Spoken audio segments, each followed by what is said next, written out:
عمرك حسيت إنك بتصب مية في قربة مخرومة؟ بتعمل كل اللي عليك عشان تبسط حد معين، وفي الآخر يحسسك إنك مقصر، وإن اللي بتعمله ده كله ولا حاجة.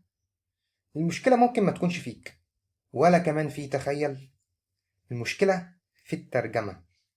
في نظرية بتقول إن في 5 لغات للحب والتقدير. تخيل إنك بتتكلم مصري واللي قدامك ما بيفهمش غير هندي. هتفضل تقول له كلام حلو؟ هو أصلا مستني منك هدية. هو مش بيرفض حبك، هو بكل بساطة مش فاهم لغتك. طب إيه هما اللغات دي ببساطة كده؟ أول لغة هي لغة الكلام الحلو. الناس دي التقدير عندها بيبقى في كلمة زي تسلم إيدك، شكلك حلو النهاردة، أنا فخور بيك. تاني لغة هي لغة الهدايا. مش شرط الهدايا دي تكون غالية، بس وقتها هو بيحس بالتقدير لما تفتكره بحاجة حتى لو هي بسيطة. تالت لغة هي لغة الأفعال أو الخدمات. التقدير عند الناس دي بيبقى في إنك تساعدها في حاجة، تجيب لها طلب، تصلح لها حاجة بايظة. الفعل هنا مفعوله أعلى من الكلام بكتير. رابع لغة هي لغة الوقت.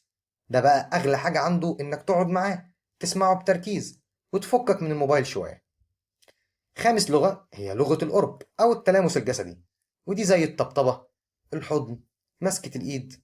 وقتها الشخص بيحس بالأمان. طب إزاي تعرف لغة اللي قدامك؟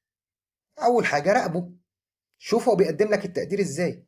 غالبا الطريقة اللي بيستخدمها هي اللي بيحب يستقبل بيها. تاني حاجة، اسمع شكواه. هتلاقيه مثلا يعني او هتلاقيها مثلا بتقولك: انت عمرك ما قلت لي كلمة حلوة. دي كده لغتها الكلام. او مثلا: احنا ما بنقعدش مع بعض زي زمان. ده لغة الوقت. الشكوى هي مفتاح اللغة يا صديقي. تاني حاجة، اسأل بصراحة. زي انك تقول مثلا: ايه اكتر حاجة بتفرحك وبتحسسك اني مقدرك؟